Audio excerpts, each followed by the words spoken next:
Oh, damn, that's hot. Oh, hey guys. I'm looking for the spot. I need a spot where I can sit on a regular basis when I do my vlogs and talk to the camera. Something that's visually interesting, but not too visually interesting, you know what I mean? And this is my whole apartment basically. That's all I got to work with. So I need to get creative. So I did this shot last week and I like the shot. It's kind of visually interesting, good lighting on both sides of my face. Only problem is I feel like I'm too low, like compared to the table. And because we only have this one stool and it's just too short. So I want to try to think outside the box a little bit. Okay, so I like this spot. It's kind of visually interesting. It has good lighting. Bodhi, I'm trying to record a vlog here, buddy. Okay, need some space. Bodhi. It's kind of, Bodhi, I'm vlogging. Okay, I need you to understand that. Some space, please. Anyway, Bodhi, do you understand the meaning of the word vlog? I'm vlogging. Oh, don't you think you can play nice now? No, you cannot do it. So this is another option. I used this last week and it's a good option. Only problem is it's so overplayed, you know? Everyone does the couch shot. I really want something that is unique, helps me stand out, you know?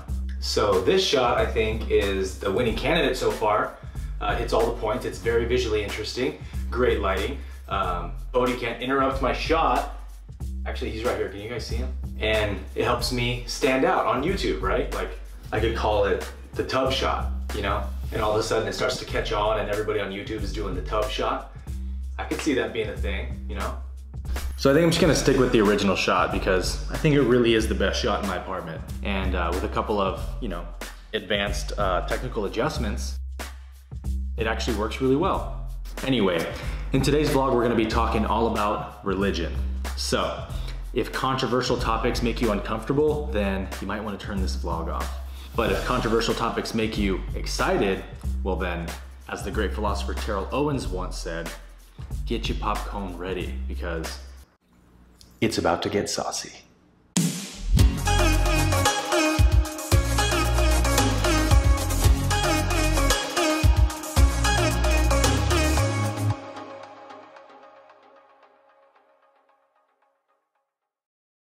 As I mentioned, the topic for today's video is why I left my religion. Now, full disclosure, I don't have any problem with religion inherently. I don't think religion is a bad thing necessarily, or a good thing. I think it's a tool that you can use for good or for evil, kind of like anything else. Religion to me is sort of like spiritual grade school. It's very important and necessary for most people for a certain amount of time in their spiritual development. And once you reach a certain level of spiritual development, it's necessary for you to transcend the old religious habits and go to the next level of education, so to speak. But unfortunately, religion tends to not allow people to do this because religion tends to be more like an organized ego trip that doesn't allow people to question anything because we need you to be a part of our group so that we feel validated and we feel secure. And if you question stuff and if you leave the group, then that makes us feel insecure and we're not cool with that. So without further ado, let's get into it. So the first thing you need to know is that I wanted to be a pastor when I graduated college. So I went to the most prestigious Christian evangelical university in the world called Oral Roberts University in Tulsa, Oklahoma. Oral Roberts University is the creme de la creme. It is like the Harvard of Christian evangelical universities. And if you want to go into ministry, there is no better place to get a degree. So I actually got my degree in music and theology at Oral Roberts University and took my first job as a full-time pastor after I graduated. Now, growing up in church, I was never really confronted with the beliefs in hell, the rapture, biblical inerrancy. My parents never really talked about that stuff, but when I went to ORU, they were talking about it a lot. And I had to continually confront these very dark, bizarre, and nonsensical beliefs that didn't resonate with me at all. But you can't really be a Christian and not believe in hell or the rapture or biblical inerrancy because that's what the group believes in. So you have to sort of get in line with everyone else and march to the beat of the drum. But the longer I did this, the more difficult it got because I knew it didn't make sense in my mind. I knew it didn't make sense in my heart and I couldn't play this game with everybody anymore. I couldn't pretend to believe stuff that I didn't believe. And there was a man named Carlton Pearson who was probably the most famous evangelical minister from the 80s through the early 2000s. And he went to ORU, and he was a very influential figure there. And he came out back in the early 2000s and started questioning the belief in hell. He started preaching against it, saying it's not biblical, it doesn't make sense, God is not a monster, etc. And as you can imagine, the religious Christian community said, how dare you say God's not a monster? So while I was at ORU, Carlton Pearson would get brought up on a regular basis because he was such an influential and controversial figure in the school's history. And I would hear things like, oh, he's a heretic, oh, he's a blasphemer. And so I said, why is he a heretic? And they said, well, because he came out and said that he doesn't believe in hell. Can you believe that? And I said, oh, I can't believe he would say something so egregious. Does he have a podcast? And so I started listening to him, and one night at about 1:30 a.m. I was awake listening to a YouTube video of him, and he made this short statement that absolutely wrecked me to my core because it resonated so deeply in my being. And in that moment, I knew for a fact that I didn't believe in hell either. It's very scary when you grow up in a religion and you don't believe stuff in your religion anymore, but everyone else does, and you're kind of wondering, am I off target? Am I a heretic? Am I doing something wrong here by following my heart? But when I listened to this clip from Carlton Pearson, everything changed, and I knew that what he was saying was the truth. And this is that short clip that I listened to that night. So if you fear God the way we're taught to fear him, you'll serve him, you'll believe in him, you'll worship him, but you probably will never really love him.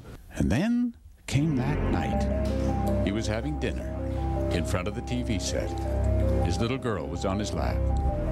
He was watching the news. And you saw these African people, mostly women and children, walking slowly back, trying to come home. There was no light or life in their eyes. It was a horrible thing for me to see. Swollen bellies and skeletal bodies and emaciated. And I'm sitting there with my little fat-cheeked baby, my plate full of food, watching my big screen TV. A man of God, a preacher of the gospel, an evangelist. And I'm looking at those people, assuming that they're probably Muslim and going to hell. They deserve hell. They deserved hell. And I said, God, I don't know how you can call yourself a loving God and allow these people to suffer so much and then just suck them into hell. And I heard, I believe it was the Spirit of God saying, is that what you think we're doing? You heard this voice? Yes, sir. And I said, that's what I've been taught. God, I can't save this whole world. And that's when I heard that voice say, precisely, that's what we did. And if you tell them that they are redeemed, you wouldn't create those kinds of problems. Can't you see they're already in hell? So that night when I listened to that clip was really sort of the transformative time in my life that caused me to 100% accept the idea that I do not believe this thing that I've believed my whole life. And if you guys haven't experienced that, it might not sound like a big deal, but it's a lot like coming out of a cult. All your friends believe it, all your family members believe it, and if you're gonna be the only one who questions it, then you're guaranteeing that you're gonna be sort of an outsider for the rest of your life. And that's not an easy step to take. But when you want to know truth worse than anything else, you're willing to take that step, and that's what I did. Now, there were 3 events that happened over the course of that year that really caused me to become very questioning and very cynical about some of these deeply held beliefs of the Christian faith. The first thing that happened was, one Sunday morning, there was a woman who was giving a testimony on stage after I had finished leading worship. Now, she got up on stage and started giving her testimony, and I noticed there was a man standing right behind her with his hands behind his back. And I thought to myself, that's really weird. I hope that guy's a security guard, because if you're not a Christian, something you don't know is that there's a passage in, I believe, 1 Corinthians, where Paul goes on this long rant about women. Now, this passage was so frustrating to me as a Christian because it's so bigoted and prejudiced against women that it's nauseating to read. But I couldn't explain it away because you have to believe the Bible is literally written by God himself and not by the Apostle Paul. So I didn't have any way to explain this verse away. But the verse basically states that women are vastly inferior to men. They should keep their mouths shut. They should keep their heads covered. If they have any questions about something to do with the Bible, they should ask their husband at home because it's shameful for a woman to even speak in church. And the chapter closes by saying that if a woman is speaking in church, her husband should stand behind her as her covering. Yeah, I know. And Paul goes on to say, this is because Eve sinned first and then Adam. Therefore, women are inferior to men. And that passage always struck me as being hilarious because if you've read the story of Adam and Eve, you know that Eve only ate the apple from the tree because a freaking talking snake told her to eat it. If a talking snake came down a tree and told me to eat my own shit, I'd probably do it. And then Adam comes along and she's like, hey Adam, have this apple that God told us not to eat. Adam's like, cool, thanks babe. And he eats the apple. And then God comes along and he's like, what have you done, Adam? And Adam says, it was not I, Lord, but it was the woman that you gave me who made me do it. So God says, Eve, is that true? And Eve says, well, yeah, but I mean, come on, a talking snake told me to eat it, God. And then God's like, well, I'm gonna curse you with childbirth. And Adam, you're good to go, bro. And Adam's like, whew, that was a close one.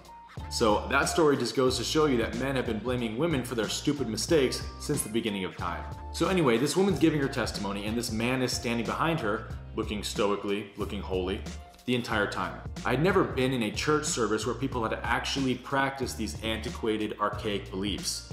But the woman walked off stage, the man walked her down holding her hand, and they went and sat next to each other. I was in absolute shock. Like, here's these people who apparently really believe that this is how God wants us to live. These dirty, sinful women shouldn't even be allowed to flap their filthy gums in church unless their husband is standing behind them to cover them with his holiness. Yeah, some people really believe that, guys, and I was in a church like that. The second thing that happened was during a staff meeting one morning. Now, every Monday we had staff meetings, and somebody from the staff would lead the meeting. Now, the youth pastor at this church was one of the most narcissistic humans I've ever met in my life. He thought he was God's gift to humanity and that he was like the hottest shit that had ever been shat. And he thought he was better than our lead pastor, and so he was constantly bad-mouthing him and his speaking abilities and saying, oh, I should be up there speaking, I'm a better speaker, this and that. So this guy was leading the staff meeting one morning, and he made this opening monologue that was meant to be like a motivational, inspirational speech that made me want to just flip the table over Dukes of Hazzard style and be like, not playing this game anymore, deuces. And this is exactly what he said. Guys, I want you to know that right now, there are homeless people outside of this building that are starving and suffering, and when they die, they're gonna go to hell and be tormented forever because you and you and you and you did not preach the gospel to them. Now, I ask you this, do you want to live with that guilt on your conscience for eternity? Because I sure don't. Yeah, he actually said that. You really expect me to believe that God's gonna torture homeless people forever because I didn't preach the gospel to them? And even though he already came to die for their sins, he's gonna still torture them anyway? This isn't really adding up for me, sorry. So that same night, ironically, I went home and just happened to watch the famous documentary about Scientology on Netflix called Going Clear. And as I sat there and watched this documentary, my inner dialogue went something like this. Oh man, these poor Scientologists. So easily deceived. Dude, they show up to this one building every week and just listen to this one guy talk and like brainwash them about their religion. Like, what a dead giveaway is that? Man, this poor guy's like getting persecuted by his friends and family just for questioning what he believes in. Man, it's so cringy. Oh my God, guys, come on. He literally just said that you're not even allowed to question what you believe in. What a dead giveaway is that? Oh shit. So that was the second thing that happened to me that really started to wake me up. But the third thing that happened was by far the most dramatic and most pivotal thing that happened to me in that 1 year period. And in order for you to get the full weight and grasp of this situation, I'm gonna take you to the actual spot where it actually happened at the church I worked at. So let's go. Okay, so this is the church that I first worked at. Looks like they're still using the logo I designed too. So what happened on this particular day was that I was at work and I went out into the lobby foyer area and I saw through the glass window there was this homeless guy sleeping out here in a sleeping bag. Garbage bag full of clothes, dirty and, you know, mumbling, talking to himself. And so I saw this as an opportunity to be Jesus to this guy. And so I went and grabbed my lunch that I'd brought, which was like a Hot Pocket, some chips and stuff like that. I heated it up and I was gonna go out to basically give this guy my food and just talk with him and just kind of like make him feel like a human again and be Jesus to him. So this was the spot where the homeless guy was laying right behind me, laying in his sleeping bag, just kind of talking to himself and trying to get some rest under the shade from the sun. And so what happened was that it took me about 5 minutes or so to heat my lunch up, and by the time I had brought it out here to the foyer, my pastor had called the police on this guy and there was an ambulance there, and they were strapping him into the gurney, and I was appalled. I was shocked. I couldn't believe my pastor called the police on a homeless guy who was seeking refuge at our church. So he was in the foyer right in there, and there were 2 policemen in there while they were strapping him into the gurney. And the homeless man was screaming out, and excuse my French, "Fuck you, church motherfuckers," repeatedly. And my pastor was like kind of plugging his ears and, "Oh my gosh, I can't handle listening to this language in the house of God." And the cops even said, "Come on, man, you're gonna talk like that in the house of God? Save it for outside at least." It was sort of a defining moment in my life, to be honest, because something in me just absolutely snapped. And so I said, "No, he's right. That's what we are. Let him say it." And my pastor looked at me and said, "What did you just say?" That was me being rebellious at that point in my life. He said, "Come up to my office right now." And I said, "Gladly." So we went up to his office, and I knew at that point I was going to quit, but I wanted to give him a piece of my mind first. And so we shut the door. He said, "Aaron, what's gotten into you?" And I just looked at him and said, "How could you call the police on a homeless guy who is seeking refuge at our church?" He said, "Well, you know, we get homeless people here all the time, Aaron. We used to try and help them, but they smell so bad, they stink up the whole sanctuary. We just can't be having that here, you know? And it's not safe either because of the children." I said, "Look, man, this is the gospel of Jesus. Not the preaching on Sunday, not the tithes and offerings, not the worship service. That's all the fun and game stuff. But this is where the rubber meets the road. This is the real gospel of Jesus. And you know the passage as well as I do, where Jesus said to his disciples, 'Many people will try to call me Lord, but I will say to them, get away from me, you who practice wickedness. Because when I was hungry, you did not feed me. When I was thirsty, you did not give me a drink. When I was homeless, you did not take me in.'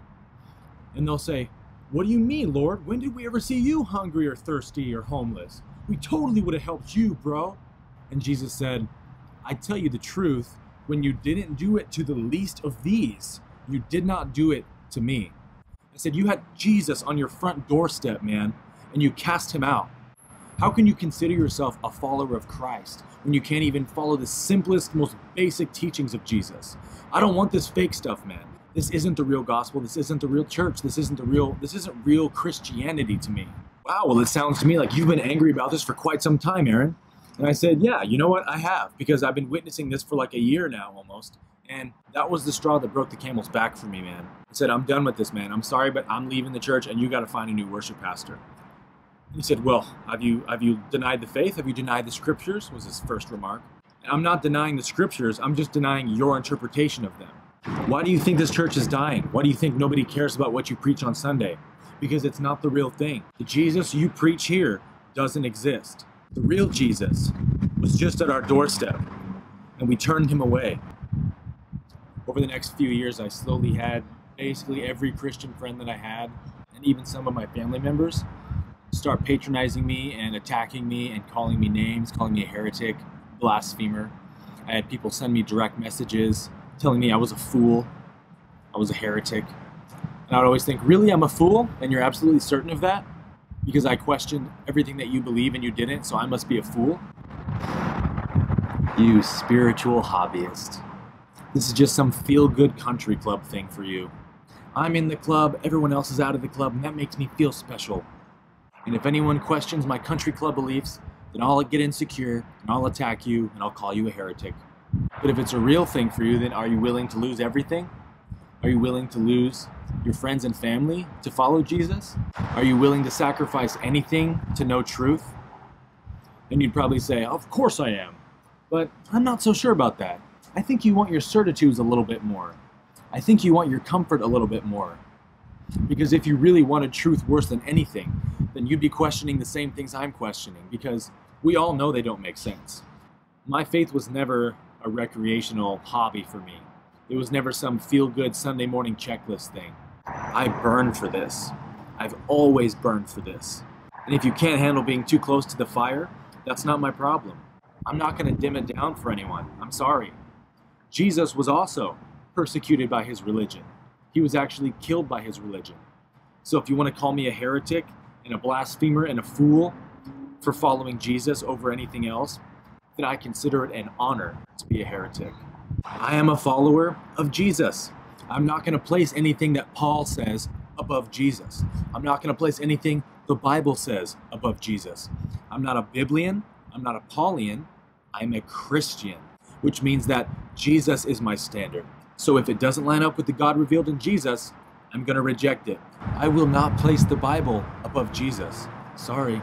And you can keep calling me a heretic for not worshiping this book written by humans all that you want, but I will burn down every sacred cow you put in my face and say, worship this. No, I will not bow to your idols. I will not worship your idols. I had a friend message me once and say, you better be careful with your words, Aaron. You're treading on dangerous ground. And I said, careful of who? I should be careful of who? Of God? I should be afraid that God is going to come unleash his wrath on me if I step out of line, like some abusive alcoholic stepfather? Sorry, I'm not afraid of that God, because that God doesn't exist. Your Rambo warlord Jesus who's coming back at the end of days to slay everyone who's not a Christian, that Jesus doesn't exist. That Jesus never existed. The Jesus of the Gospels is the only Jesus that exists. If you're not okay with that, that's fine. You can have Rambo Jesus. Just don't call yourself a Christian. Like Gandhi said, I love your Christ, but not your Christians. Your Christians are so unlike your Christ. And in this Jesus, we see a God who welcomed the sinners and freely forgave their sins long before he went to the cross, who treated sin as a sickness in need of healing, not an evil in need of punishing, a God who was moved with compassion for human suffering, who healed the sick, who fed the homeless, who loved those who were marginalized by the religion of the day. A Jesus who said, if you've seen me, then you've seen God, and then stood in front of a prostitute who was about to receive her just biblical punishment of being stoned to death. See, the good news of the gospel that Jesus actually preached was not that Jesus died for your sins so God doesn't have to torture you forever.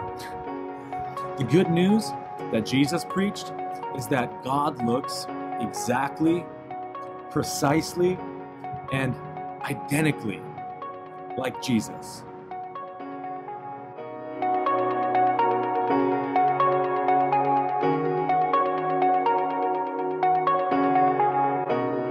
Shooting me with words, but I won't let them bruise. Even though it hurts, I won't show it to you.